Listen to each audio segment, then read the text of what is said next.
All right, hi guys. This is my first video really doing a true video instead of like a 0 to 60 video.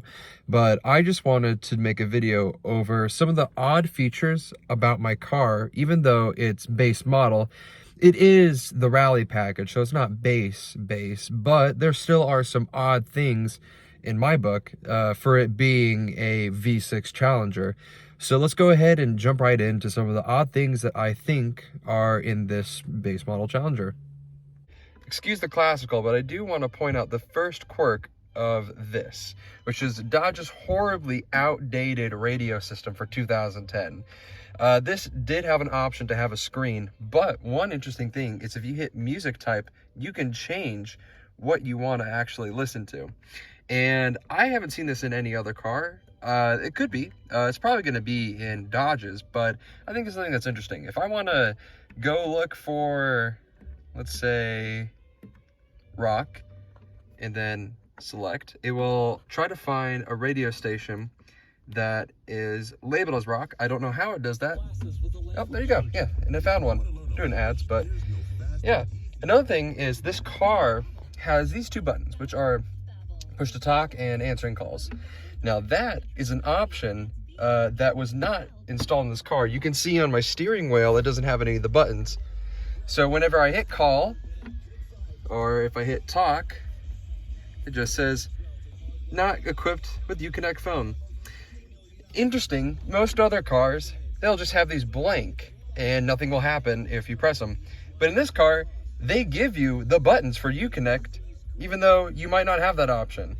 So yeah, those are some two weird features with the old radio system.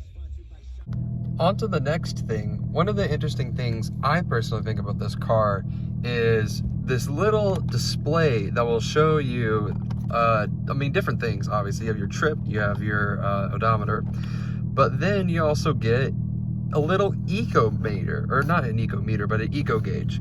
And whenever the car is in eco, it will rather say on or off. It will not tell you your gas mileage. It will just tell you, hey, you're going at a speed, or you're giving it enough throttle that we think you're in the clear for good gas mileage, which is a little silly.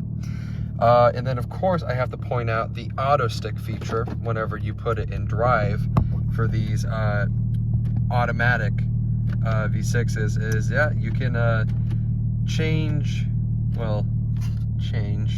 the gear that you're in. I mean, yeah, sure, you can, put it down a gear if you want to do a little engine braking if you're, going down a hill.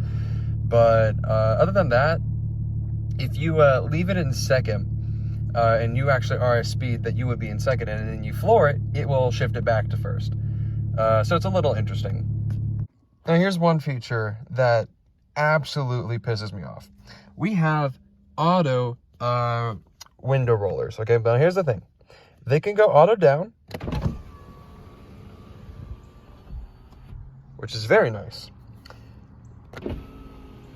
They cannot go auto up.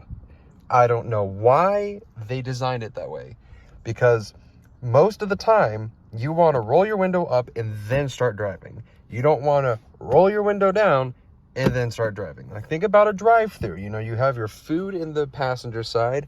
You want to roll up your windows, put your food, and go. You can't do that. You can only do that when you're rolling down your windows, maybe pulling out your wallet, but you can't do it the other way. I don't know why they don't have it to be both ways. Really, the last two things are just convenience things. This might be in other cars, but I think that this center console being able to slide out is very nice. I'm pretty sure it's on other cars, right? But I think, I didn't know this until a few months ago, and it is just such a more comfortable way to drive. It is very nice. But the other convenience thing is this. Now you're probably thinking, okay, a grab handle, whatever. Here's the thing. In a lot of upscale cars, I've noticed that they are usually rubber or plastic grab handles. This is a nice plush leather grab handle that of course is mounted to some plastic little bits that, I mean, I can move this around. this is cheap, but it feels really plush and nice. And honestly, it's kind of odd that this car has something that feels really nice, but then you have grab handles and more luxury cars that are just plastic. Of course, there are also pretty standard Dodge Challenger things, with the door handle being down here, or that your seat belt has to come through this little loop that's attached to your chair.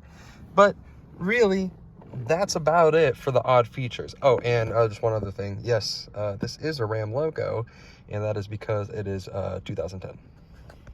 All right, this video is probably a little weird, but I think it's kind of interesting to see some of the odder features about a very basic car. I guess it's a way of enjoying just some of the little things. If that's something that, you own a car that's just a shit box, or just a, really shitty economy car, maybe you can pay attention to some of the, more littler things in your car just to appreciate it a little bit more. Anyway, guys, thank you for watching, and have a good day.